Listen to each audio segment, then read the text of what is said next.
કલાનગરી વડોદરા શહેરના 31 વર્ષીય special child Niral Swati, જેઓ ન્યુરો ડાયવર્જન્ટ આર્ટિસ્ટ છે, પરંતુ તેમની કલ્પના શક્તિ અને કલા શક્તિ ખૂબ જ અદ્ભુત છે અને જેના માટે તેમને યુનેસ્કો દ્વારા પણ સન્માનિત કરવામાં આવ્યા છે અને તેમનું પ્રથમ સોલો પેઇન્ટિંગ પ્રદર્શન ફાઇન આર્ટ્સ હોલ ખાતે 29 નવેમ્બરથી યોજાશે.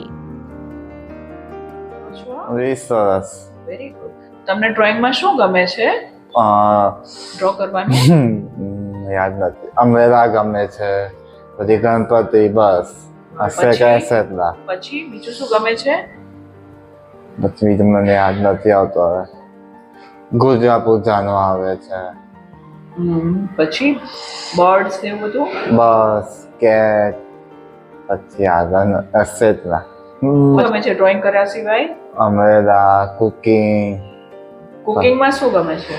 પૂરી, નાચોસ, પકવાન, બસ રાધુ.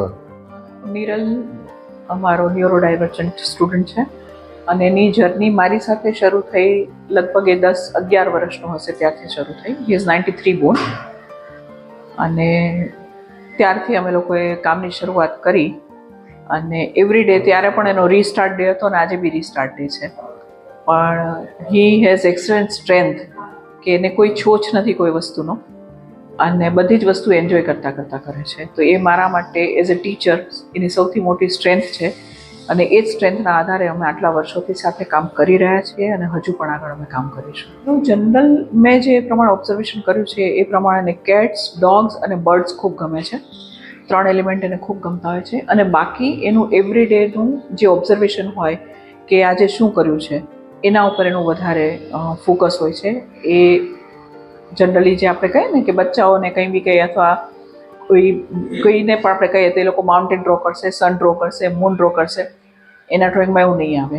એના ડ્રોઈંગમાં એ દરરોજનું ઓબ્ઝર્વેશન છે એ જ મૂકશે અને એની પોતાની સ્ટોરી જ મૂકશે. હમણાં 5 મિનિટ પહેલાં જ હું એને કામ કરાવતી હતી, એને હું ગાઈડ કરતી હતી અને મેં એને કહ્યું કે તું બેટા ફ્લાવર છે અને તું બોર્ડર લાઈન આપ. મેં 3 વખત કીધું, એણે નહીં કર્યું.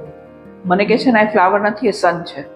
તો he is very much aware about his element અને એણે નહીં જ કર્યું. તો ઇટ શોઝ કે એને ખબર છે શું કરે છે ને શું નથી કરતો. પેઇન્ટિંગ તો 70 અબવ અમારી પાસે રેડી છે, પણ આઈ થિંક અમે લોકો 50ની આસપાસ પેઇન્ટિંગ ડિસ્પ્લે કરીશું, બિકોઝ બ્રીધિંગ સ્પેસ પણ જોઈશે અને ઇફ નેસેસરી તો અમે પછી એડ ઓન કરીશું.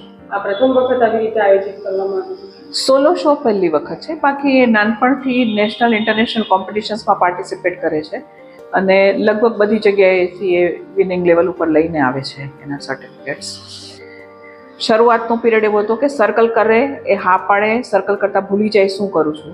આજે મોટા પેઇન્ટિંગ કરે છે, બહુ બધા અવોર્ડ લઈને આવ્યો છે.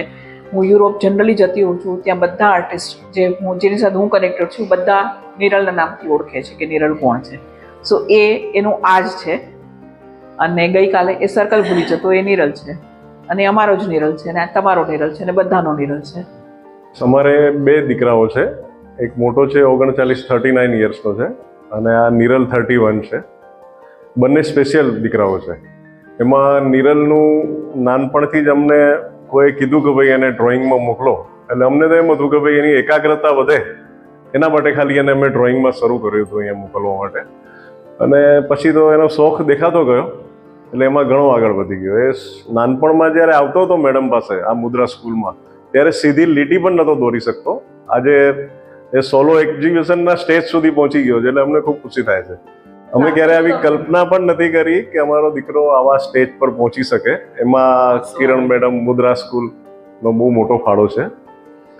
અમને અમારો વિષય નથી, અમારા ફેમિલીમાં બી કોઈને પેઇન્ટિંગ માટે કે આ બહુ આઈડિયા નથી, પણ આજે અહીંયા આવ્યા પછી અને હમણાં હું જ્યારે એક્ઝિબિશનને લઈને એમને જેમ નજીક આવતો ગયો એમ તો વધારે ખુશી થાય છે કે ભાઈ આટલું સારું કામ કરે છે. કોઈ તકલીફ હતી જ નહીં, પણ જે મનોદિવ્યાંગ એનું જે ઇન્ટેલેક્ચ્યુઅલ ડિસેબિલિટી છે એને, અને એને બોર્નથી CMV વાયરસ હતા અમારા બંનેમાં. મોટો દીકરાનો બોર્ન થયો ત્યારે તો અમને આઈડિયા નથી, પણ પછી અમે ટેસ્ટ કરાવ્યો ત્યારે ખબર પડી કે આ CMV વાયરસનો પ્રોબ્લેમ છે. ટ્રીટમેન્ટ બી CMV વાયરસ હવે મેડિકલ કંઈક છે, અમને બી બહુ આઈડિયા નથી એની, પણ અમે બધું આ સેમ હતું. બંને હસબન્ડ વાઈફમાં સેમ હોય તો આ આવી રીતે બાળક આવી શકે, વીક આવી શકે. નિરલને કુકિંગનો બહુ જ શોખ છે અને ઘર કામમાં બી કાંઈ બી કામ હોય તો કરે છે, અને કુકિંગમાં એટલું સરસ કરે છે. અને રોટલી, પૂરી, પરોઠા એક લેડીઝ જાણે વણતી હોય એવી રીતે બહુ સરસ કામ કરે છે. એ જ્યાં ક્લાસમાં જાય છે ત્યાં દરેક વસ્તુ એને યાદ રહે છે. અને કુકિંગમાં તો ખૂબ એને શોખ છે, અને પોતા પૂરતું કે કંઈક બી કામ હોય તો આખોથી કુકિંગનું એક કરી લે છે. તમારી શું ઈચ્છા છે આગળ જઈને શું કરે? તમારી શું ઈચ્છા છે? એ હજી બહુ દેખાઈ નથી આવ્યું. અમને તો ઈચ્છા છે કે ભલે ડ્રોઈંગમાં આગળ વધે કે કુકિંગમાં આગળ વધે, અને એનું ફ્યુચરમાં ઇન્ડિપેન્ડન્ટ થઈ જાય, બસ અમારી એક ઈચ્છા છે.